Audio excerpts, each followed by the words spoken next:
All right, we have the Jacksonville Jaguars at home against the Minnesota Vikings. 5.5 spread for the Jags, negative 5.5 for the Vikings, and the Vikings won last week against the Colts. But I thought Flacco would do better, but the Vikings defense showed up and they were at home, so that's a lot to do with it. Currently, I've noticed like the Vikings can not play on the road. Sam Darnold's a different quarterback when he's not playing in a dome. And he's going to Jacksonville with all that humidity, and we'll see how he does there. Points per game, 24.5 for the Jags. They were trying to come back on the Eagles, but it was just a little too much for them as Lawrence threw an interception at the end of the game when they had the chance to tie the game. But points per game, 23.3 is all for the Vikings last four. 27 or 22.8 on defense for the Vikings. They're a little worse, as I was talking about.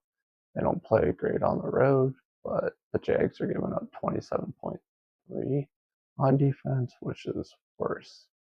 So if Jags defense can play, they have a chance, but they don't play well. Lawrence is going to have to keep up, and that's when he throws a lot of interceptions.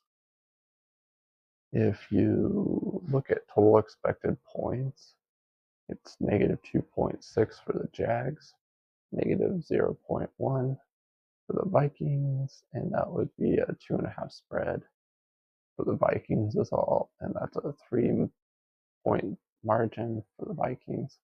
And the Jags, you would probably want to, I try to do 4.5-point margins, so that's definitely a no bet.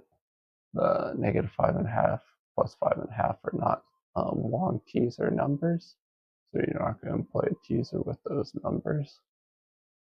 But other than that, before we go to game cards, let's just look at rushing yards per attempt really quick. 4.3 for the Jags, 3.7. And the offense for Vikings, 4.1 and 3.8 for the Jags. Both are not very great running teams so far this year. Let's just scroll over here to game cards.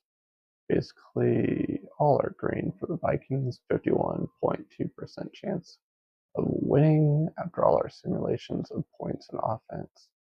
Points using offense and defense, what am I trying to say? Stats. You're going to stimulate it out to only a -1 spread for the Vikings. And that would actually be a 4.5 margin.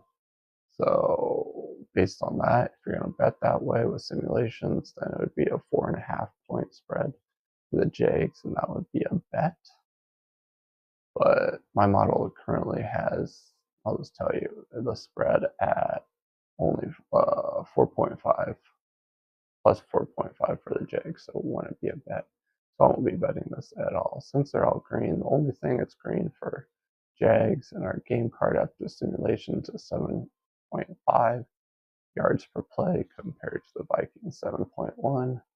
It will come down to turnovers because the Jags are averaging 2.3 turnovers per game currently, and the Vikings are averaging 2.0 or just 2 for the last 4 games. So both are turning the ball over more. So whoever wins the turnout battle, which looks to be the Vikings with 1.5 turnovers, so that could go either way.